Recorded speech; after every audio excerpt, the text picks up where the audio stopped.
Hi, Karen. It's so wonderful to see you today. I am so excited about this episode. I'm like amped. Edie, agreed.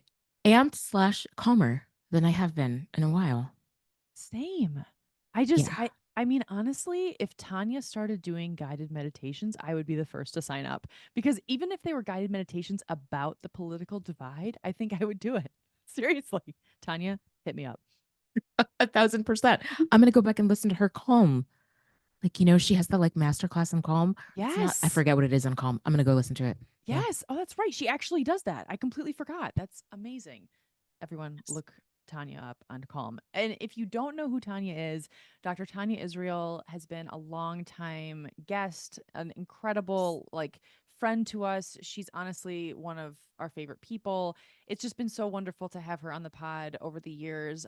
We started talking with her when she came out with her book during the 2020 election, Beyond Your Bubble: How to Connect Across the Political Divide, Skills and Strategies for Conversations That Work.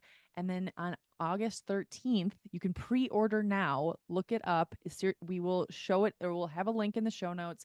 But legit, seriously, look it up and pre-order. Her new book is called Facing the Fracture: How to Navigate the Challenges of Living in a Divided Nation. And honestly, Karen, this was a very uplifting conversation, and I don't think there are that many uplifting conversations about what's happening right now. Exactly. And I feel like it's not uplifting in a gaslighty way. No. Like it's uplifting in a like grounded in science and like human being and like let's all have a reality check kind of way, which yes, very refreshing. And I just feel like it's so easy to get lost in our own thoughts and our own cycles and our own conversation patterns and all the things. And I feel like Tanya is such an important disruptor for me of like all of the nonsense that I just like allow to happen without thinking them through. Well said. Absolutely. I just feel like she's like a really important voice right now. Like she's a voice that we really need.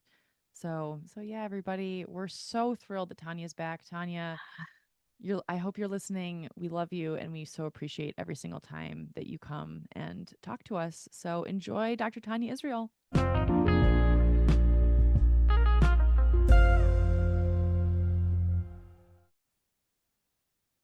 Hello, Dr. Tanya Israel. I am so happy to see you. Happy July. Thank you. I am so delighted to be back. Thank you so much for having me. Oh my gosh. I mean, the timing always is perfect with you, Tanya. Like it's just that our stars always align, but this conversation in particular is whew, we all really need this right now. No pressure, but we need you to solve all of our problems in the next 50 minutes. Okay, go. I am ready. Okay, amazing. Let's dive right in. Okay, so congratulations on the upcoming launch. It sounds like it's being your new book is being released on August 13th of your new book, Facing the Fracture: How to Navigate the Challenges of Living in a Divided Nation. Friends, it's available for pre-order right now. We'll put a link in the show notes, so please grab it. This is going to be a really great tool as we're going into election season. But Tanya, we'd love to dive into the backstory. What is the backstory of this book? You know, it sounds like you've been writing about this stuff for a long time. We've talked to you about your previous books, but this one sounds really interesting. Well, as you all know, I wrote a book about how to have dialogue across political lines, and that came out right before the 2020 election or 2020 election. And that was really helpful for people who wanted to have dialogue. But then I kept hearing from people who are like, I don't want to talk to those people, or dialogue just wasn't their main issue. And they're like, but I'm still kind of losing it. And what do you got for me? And I'm like, oh, right. People are experiencing a lot of stress around political division. And it doesn't all have to do with how to talk to other people, because some of it has to do with like, how do you talk to your radio? Or how do you talk to the thoughts in your head? Or, just all of the things that, people are doom scrolling and like there's so much stuff that's happening that it's like what are we supposed to do just in our individual path to be able to not only get through this time, but I actually think that there are opportunities that this presents us to be able to thrive, believe it or not. I know that sounds overly optimistic. I mean, both of us are kind of just like, huh? Like it's just Exactly. Like you're using these words and I don't know what they mean in the context of what's happening right now. 100%. The word thrive even coming up in this conversation.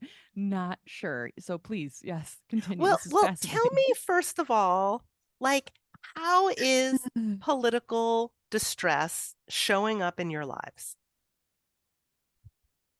I mean, it for me, I will just jump in to say it's just like a free floating anxiety that like I will forget what's happening. I've had a lot going on in my personal life. I just or we'll be out actually having fun or catching up with friends. And then it's just this thing that sneaks up, just like, oh, but wait. Like things are gonna go south. Or, headlines unfortunately, I have news alerts set up on my phone. And so that just kind of attacks me at random times. I think it's just this, yeah, just like I said, this generalized like, oh God, what is gonna happen and what can I even do other than panic? I feel the exact same way. I mean, I find that like I don't walk around, at least right now, I'm not walking around. I think I might be in the future, but in a constant state of panic. I'm not feeling that right now, but I am feeling like actually this happened this morning. I get the Sunday New York Times delivered to my house and I was reading it over coffee this morning and it was the one of the front page pieces about how Biden is not basically like everyone's saying like is he going to step down and that kind of and like and just saying like he's not going to step down and it talks about the George Stephanopoulos interview that he did on Sunday or on Saturday, excuse me. And honestly, Tanya, I actually started getting short of breath. And that Mm. was the weirdest thing. My body started reacting because I was like, "Oh, I actually want to read this article." And then maybe 4 paragraphs in, I literally I'd be like, oh, I don't feel good, like physically. And so I need to put it down. And I think that's the thing it's, I'm scared. That's how I'm experiencing this. Yeah. What you two are talking about, I'm hearing this from so many people that, you know, sometimes there's something external that brings it up, like a news alert, like a lot of people, the phone alerts that's happening. Or it could just be any conversation that you have with any person. You're not only experiencing your own anxiety, but it's like other people's anxiety. It's like you can't have a conversation without somebody bringing up something going on with politics and probably like the name of a candidate that rhymes with rump. So that just it's just like it's everywhere. You just can't get away from it. And so the what you're talking about with the free floating anxiety, with the shortness of breath, what's happening is this is not good for us. This is bad for our physical health, our mental health, and the health of our democracy and our communities and our families and all of that. So that's why I was like, I got to do something here. I got to try to help. So what this book does, I'm going to give you just a little encapsulated overview of what's in here because it turns out that there are things that we can do at a bunch of different levels. But when you start with dialogue and people are like, I don't want to start with dialogue, like what else needs to happen and what needs to happen before that or instead of that? So the first thing is that we are receiving so much polarizing input. We're receiving so much about how the other side is, hateful, wants to do us harm, is doesn't care about democratic principles, is willing to like overlook all of the traditional ways we kind of keep our society together. And, all of these like really negative motivations that the other side has. And just that the chasm between the two sides is like huge. So we're hearing this constantly. We're hearing, the news really thrives on stories about conflict. And then we, like click on them and we follow them and we're really interested in conflict. So there's this sort of relationship between us and the news. And social media is the same way, and everything's just getting amplified so much around this in social media. And then in our own minds, we have these cognitive biases that cause us to see other people as extreme and illogical and hostile and immoral all of these things. And it's not to say that there isn't anyone like on another side who is hostile and immoral and illogical and extreme, but most people are not. So one of the things that we need to do just in order to be accurate in our understanding of the world is to turn down the volume on polarizing input, to reduce that polarizing input. So just the way we deal with news, so rather than having it on all the time and tuning out occasionally, let's just tune in occasionally. Let's stay informed. Let's get a bite-sized piece of it, and then you can set it aside for the rest of the day. There aren't things that can't wait till the next day for the most part. Same thing with social media, be intentional about how we go into it. Like think about what you're trying to get out of your social media, how long you want to spend there. Go do that and then stop.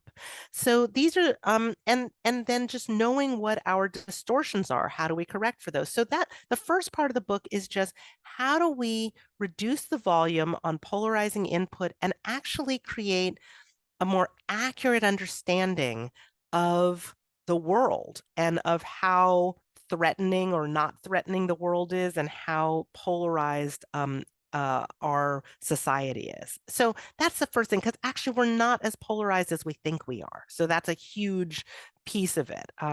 So that's part one. Once we've kind of let that settle a little bit, it puts us in a calmer space where we can then say, are there things that we need to build in terms of our individual capacity?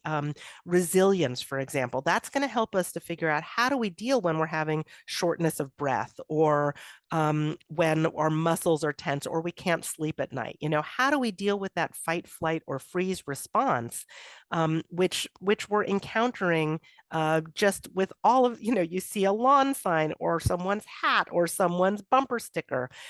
So how do we deal with building resilience to be able to face the challenges of being in a divided nation? And are there ways that we can actually broaden our minds to perspective take and to be able to develop more intellectual humility, to not say that we're wrong, but to say, like, can we broaden our perspective so we can actually understand where someone else might be coming from that's different from ours? And then can we develop compassion? So that's the second part, is like building these individual capacities. And then the third part's really about strengthening connection. So then we get into, once you've done all that, then maybe you'll want to have a conversation with other people. But you can get through 2/3 of the book without ever interacting with another human being. So you just do it all on your own. But then if you do want to talk to other people, how do you do that effectively? And then there's a chapter on how do we participate effectively in community and country, and that's really going to help to strengthen our democracy also. And then there's a whole chapter on the bridging movement, because it turns out that there's literally over 500 organizations that are working on bridging divides and strengthening our democracy. And most people don't know anything about them. And it gives me so much hope and gives other people so much hope when I share that. So that's really, it's a 3-part formula, and there's skills along the way, and there's tons of evidence that supports this. I have like over 250 citations in this book, but it's written in this very accessible way. So it's all evidence-based, accessible, and I want readers to come out of this feeling informed, optimistic, and empowered. I mean, I feel better already, Tania, to be honest with you. Like, you just like, again, like opened all of these portals in my brain. So even just that description was very helpful. And there's like one thing I want to pull out of the million things I'm thinking about it is like just the genius of this, the 3 parts, right? And that you're addressing the thing that everybody, as soon as you tell people to tune out, to reduce your news intake, we all have this like wave of guilt. No, but I have to stay informed. I have to stay stressed out. This is also terrible. I have to keep myself dysregulated all the time. And what you're saying is like, all right, slow your ass down. And I just really appreciate, I don't know if you could talk a little bit about like how you landed on addressing that thing. Like this formula really addresses all of the things that we have that come up when we think about these things. Yes, I can talk about how I got here. which is that after I wrote that first book and I was out there talking with lots of people, talking with you all, so on podcasts, but giving presentations and things, and I would hear from people like what the gaps were, like what had I not addressed in that book, and what were people struggling with? Whenever people are talking about how they're distressed about politics, I always ask that question I asked you, which is, how is this showing up in your life? And what's going on with this? And so I got to hear more from people. I listened a ton. And then I was on an airplane. This was like a year and a half ago. I'm on an airplane and I am and I was doing some writing for work and then I was done with the thing I was doing and then I still had like a few hours left on the plane and I just kept writing and I honestly had no idea that I was going to write another book on this topic. But by the time the plane landed, I had a 10 chapter structure and I had like material for each of the chapters because it turns out I had been writing little snippets of things that I was sticking in various places on my computer and in presentations that I did and in op-eds that never got published and whatever. I had a bunch of stuff and it just was this. And I'm like, I don't know where this came from. I feel like my muse must have had a ticket for that seat next to me on the airplane because it just came out and it's pretty much like what came out by the time I landed is what turned into the book. Wow, Tanya, thank you for explaining that. It's so incredible. I mean, it's so magical, the creative muse, I think. Mm, And like and it's also like your creative muse showed up after you did so much work. And it's mm. like it feels like it like was like this confluence of like, here we go. Like it's like you had the time, it sounds like, on that flight.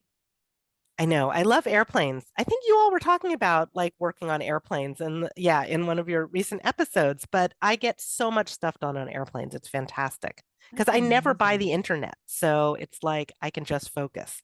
Yes. Well, I so appreciate this. And I also, like Karen said, love the concept of this structure because I think that there is something already overwhelming about what's happening. And so to think that we can pick up your book and there can be these bite-size, pieces that we can digest at our own pace, but also that there's actually structure to it, I think is much more, at least it calms my system to think that I can actually digest something like that versus like a long narrative book. I just love the idea of that structure. So I think in terms of resilience, I'd love to talk to you about that because the turning down the volume you said on the things that you're consuming and that kind of thing, I think is, challenging in general in this climate. But I will say after the most recent presidential debate, um, it's been really challenging. Like I think a lot of people would agree, but like for me, um, I'm honestly like I know I said earlier terrified, but like I'm like really scared. Like I'm like I don't know. I'm wondering how to build that resilience. Like outside of definitely like being more mindful of my news consumption. Are there any tips that you can offer people when they're thinking about what happened during that debate, when they're thinking about how to kind of calm themselves down? And I guess the two-parter, so that's the first part. And the second part is what have you been hearing since the debate, if anything? I've been hearing so much stress. I mean, just and just kind of constant thinking about it. I mean, I've been experiencing this myself. So I am not exempt from any of this, by the way. So one of the things that I did, because like there's the debate and then there's this very long like holiday weekend. And I'm like, what am I going to do? And I was like, oh, I'm going to listen to there's a great series on Hidden Brain podcast um that's about polarization and about like how we deal with this divided country. And I was like, let me just like deep dive into that. And I'm going to listen to that for a few days. And thank you, Shankar Vedantam, for taking us through like, deep dives. And that's one of the things that I've realized is that listening to long form kinds of things tend to do better for me than like the little snippets of things that social media tends to produce because social media tends to do very emotionally activating material. Oh, A Braver Way is another podcast that I listen to that's all about connecting across the divide and they've got fantastic episodes. So I put things in my ears that are not the emotionally activating content, but that are really meaningful in this moment, that are really going to be helpful. And that's where I'd say that this is opportunities to thrive too, because it's like, oh, we as a society have to figure out how we're going to deal with social media. Like social media has become such a driver of us. But the crazy thing is, we're the consumers, we're actually making decisions. It turns out the algorithms are not driving us as much as we are engaging with social media in such a way that the algorithms capitalize on, but it's all our own choices. And so this is a great moment for us to think, oh, what do I want to do right now? And how is this going to benefit me, not only as it relates to political division, but other things as well? So that's one of the things that I've been doing is just like, I'm going to listen to different things. I'm going to learn about Olivia Rodrigo, who I've never really listened to before, but now I'm going to just start listening to her albums while I play backgammon. It's like doing some different kinds of things like that can be useful. So that's the first piece. But in terms of resilience, the fight, flight, or freeze response, we know things that help the body. We know that deep breathing can help the body. We know things that, exercise is good for the body. So there are things that we can do physiologically that are going to be helpful to us. Also, in terms of resilience, one of the things that we can get into sometimes, we can get ourselves stuck in some of the ways that we respond to things.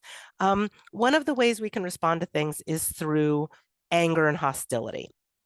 And although that can feel really satisfying in the moment, turns out that ultimately not so good for our health.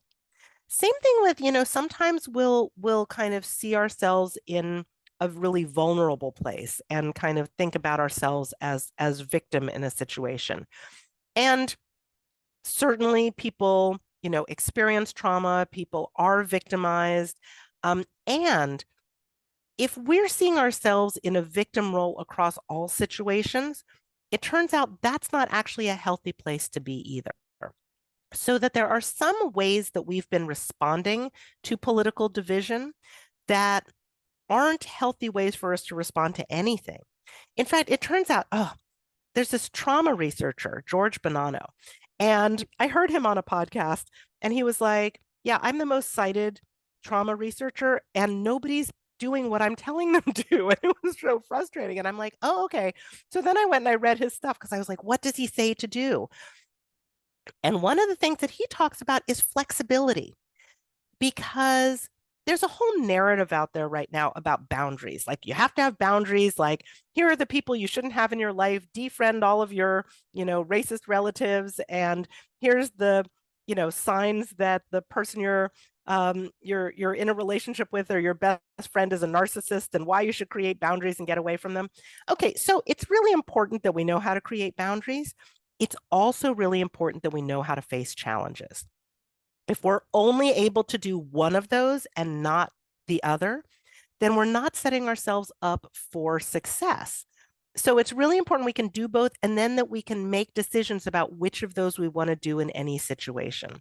So that's really where we're going to get the resilience related to challenges of living in a divided country. Like if you're like, oh, my family is in a really different place than I am politically, am I going to just avoid all of them all the time? Am I going to always subject myself to just, they're baiting me?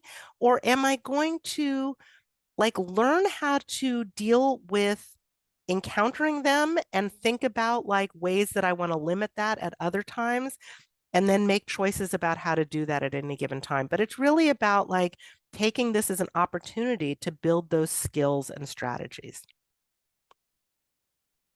Ooh, there's so much there. It's like, oh, what do I even want to ask about based on that? I just will say I appreciate that. I mean, I appreciate all the things you're saying, but this notion, I feel like it reminds me of this inclination we all have to cancel people for right? I'm just going to cut you off entirely, right? And I love what you're saying, that life is nuanced and that you don't have to let somebody totally in, but you can forgive them and decide not to engage about all right, we're just not going to talk about politics. We're not going to talk about race. We're not going to talk about whatever. And that it doesn't have to be this absolute So I appreciate that. The thing I also wanted to come back to was like what you said about accuracy also really struck me as somebody who works in journalism, who works in political journalism. I will have a disclaimer before this about my views do not reflect the views of my employer. But like, if you are listeners triggered by the news, if you are upset, if you are, that is on purpose. Like, I think the three of us have talked about, like, Rachel Maddow talks about the difference in the ratings when she talks like this and the difference in the ratings when she talks like this. Like, that people want to get, like, they turn her on to get hyped up. And like, so much of this is manufactured, and not that real things aren't happening,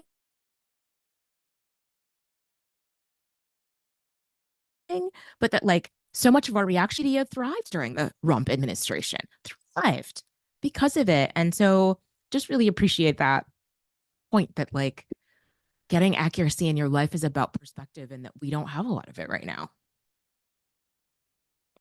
Yeah, that's absolutely right. And I really appreciate your perspective as a journalist. And it turns out journalists actually tend to have a really skewed perspective about polarization also, like tend to think we're more extreme and divided than we actually are. And so they represent that, and then we eat it all up, and then, they represent that even more. And so it's just this cycle. And we are the consumers. We actually get to make decisions about what we consume and how and what we follow. And there's so much positive stuff going on out there.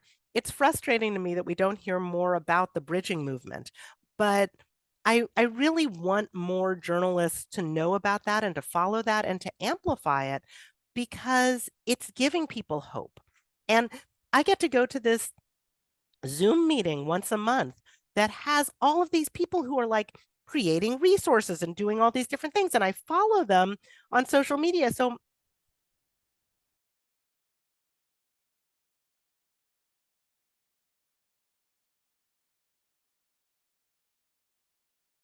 Listeners, we're here. We'll be right there. Just one sec.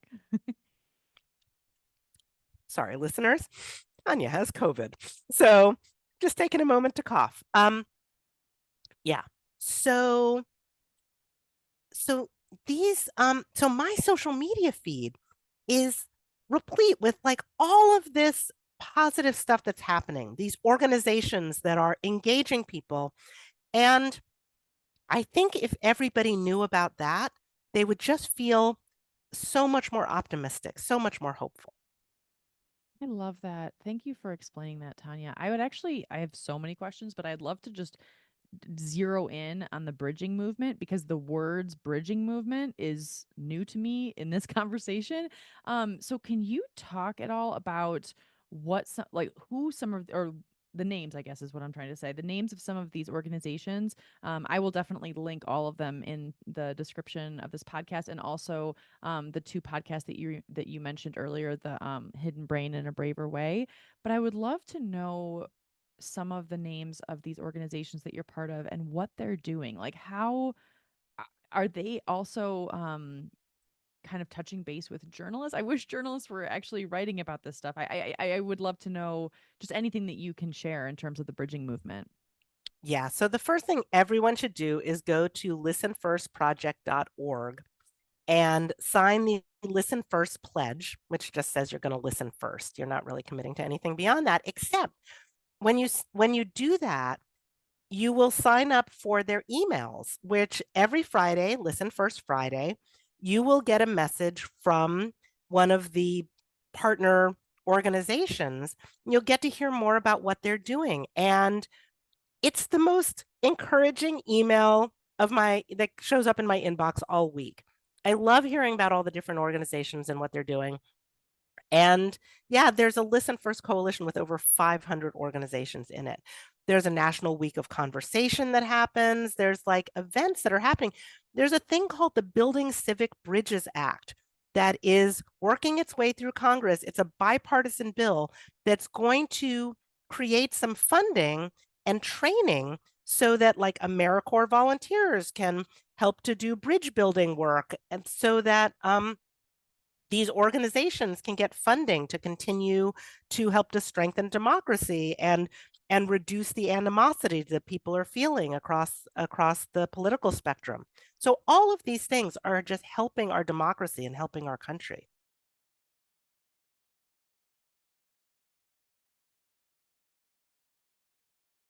Tania, you are a saint for talking to us because I was so breathless during COVID. I didn't want to talk to anybody. So just like taking this pause to thank you so much for being with us. Seriously, thank you, Tanya. Thank you for doing this. I'm so happy to be here. I'm just like, I'm not passing up this opportunity to talk to y'all and to talk to all of your listeners because I'm so excited about this work. And really, I'm so excited for this book to come out because I just hear people struggling so much and I just want to get a resource into everybody's hands. When I recorded the audiobook, this was so great. The audio engineers who, have to listen to me talk for hours and hours and hours, at the end of it, they were like, "Oh my gosh, this book is so great. Like I'm going to recommend it to people. I learned so much." And I'm like, wow, they're not even people who came to it because they're interested in the topic, but they were really, anyway, it was such great feedback to get from them. It was lovely. So, okay. I love all the resources. I did want to ask about something else. So, well, it's a point I wanted to talk through with you. When we were talking about resilience, it was this realization of like how much we've already gotten through. Like, I feel like we tend to focus so much on like, the next World War, which fine, but also like, I'll just say, and I have to be careful about how I say this, people, for instance, who feared the fall of Rome, right? That like as it became more and more of a possibility, just that fear and that anxiety and all the things. And 2 years later, what we've done, what has been accomplished. And it's awful, right? And like I just feel like that to me is an example of like the worst thing happened. And look at what this country has been capable of. I mean, especially women and non-binary people, that's a whole other story. But like, right? So I don't know if there's anything else about resilience to say there. So people are really worried about what's going to happen. When I say I'm optimistic, like I made this little video like why I'm optimistic in 2024 and people were like, "What are you nuts?" People have such reactions to the stuff that I put out. Like I did a little thing about Interdependence Day for like 4th of July week and I put it up on TikTok and someone was like what is this, like an onion satire? Like how can you be so positive about, other Americans, and are you not watching what's going on? So I'm just going to say there is a lot of terrible stuff going on. Like it's not that I don't see that because it's definitely there. But what are you going to do? Like you're going to do what you can to keep the terrible things from happening. And then you have to figure out, all right, well, no matter what the outcome of all of these big things happening is going to be, what am I going to do and be in that world? And I think that's really the key, is really like each of us empowering ourselves to have some agency within whatever sphere we can. And honestly, like our involvement in our communities, whether you are a literacy tutor or coaching soccer or, or picking up trash, whatever you're doing to make your community a better place is making the world a better place. Wow. I mean, mic drop right there. I mean, what am I doing to what am I going to do and be in that world? Thank you, Tanya, for that question. I think that's so incredibly impactful and really helps to help all of our listeners be more introspective about everything, and like the smallest things, like you say, pick up trash. It's like that's helping the world. Like I mean, I'm just echoing what you said, but I think it's just so incredibly inspiring and spot on. I'd love to also talk about like a situation actually that I was in over the weekend, and I would love to get your take on maybe some like in the moment response ideas for this type of situation. So I was at a dinner with close friends, and it was a really nice dinner. It was for a birthday, and we were actually having, I'm like kind of like getting nervous talking about it actually because I don't know how this is going to come out, but basically um we were having a really nice conversation about just random stuff. It had nothing to do with politics, zero.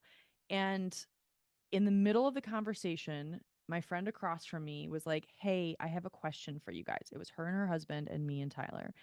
And it was totally out of left field. And she was like, "Hey, we're thinking about leaving the US on for election day. We're thinking about getting an Airbnb that week and going to Canada."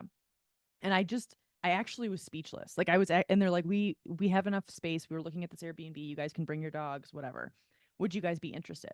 And it wasn't like a pressuresome conversation. And I just want to make sure that I stress that these are like safe people in our lives. And so this, I wasn't walking into this thinking there would be like a weird situation, but I felt very, I actually was totally speechless. I actually didn't know what to say because I was like, I, I mean, first off, sure, going to an Airbnb with them in Canada sounds nice, but also the whole premise, I was like, well, what are you guys thinking? That's kind of what I said. And so that I like kind of turned it back on them and they're like, we're afraid to be in the US on election day.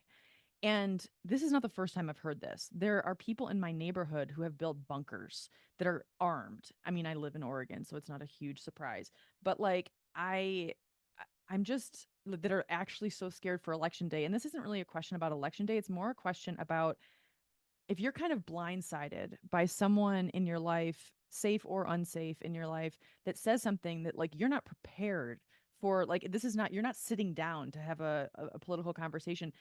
What can you say? I guess like because I actually didn't want to respond to that. Like I didn't know what to say. I think I just like deflected and moved on. But I was really kind of just taken aback by people that are so close to us in political views and out like otherwise saying something like that for me to, and I found it triggering and I was like, oh shit, like these people are so terrified and I don't know how to diffuse that terror or not take it on or I just it was just a weird scenario that I've never been in before. I love your opinion on that.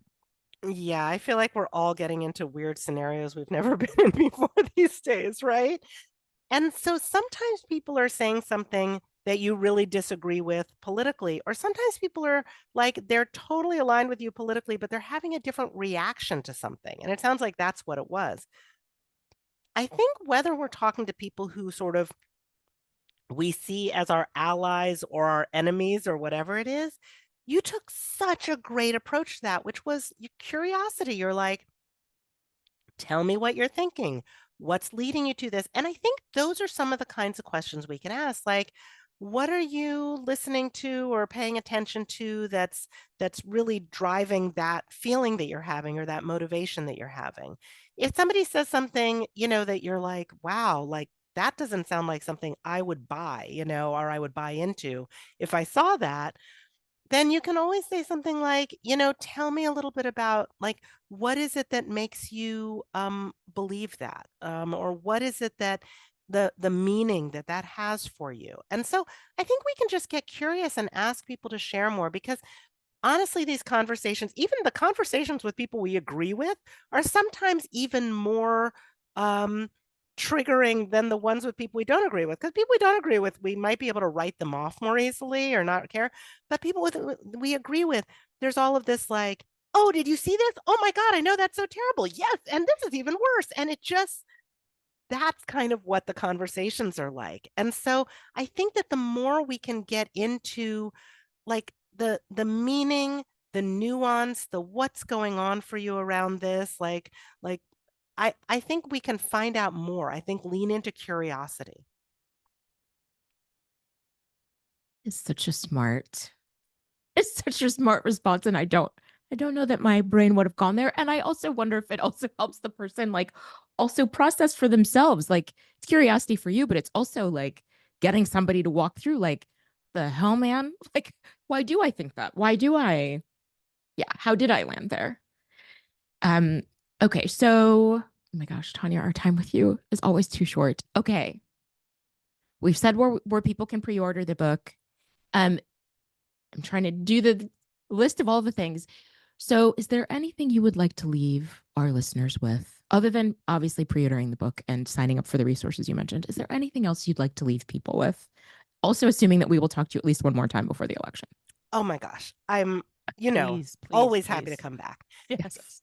So one of the things that I've tried to do in the book, because honestly, I was like, I'm telling people to do a lot of things that aren't necessarily what comes naturally to them, like turning off social media, like all these things. So I thought, I really need to give people something that's going to make them want to do these things, not just, oh, this is going to help you to feel better, because there are a lot of things that would help us to feel better that we don't do. So I tried to include in here some stories, like some narratives that are going to help people kind of connect into just an arc for themselves, like a path. And I mean, I'm pulling on like The Wizard of Oz and Moana. Like I'm just drawing on like everything that I could find that I was like, here's something that seems to tap into things. Well, and as you all probably know, one of my favorite narratives is Buffy the Vampire Slayer. And Yes, so everything comes back to Buffy. everything comes back to Buffy.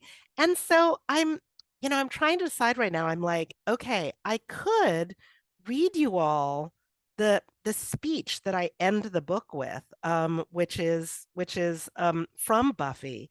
Or is that too much of a spoiler alert? Like, what do you all think? Do you want it? I mean, I think it's a brilliant idea. Karen, what do you think?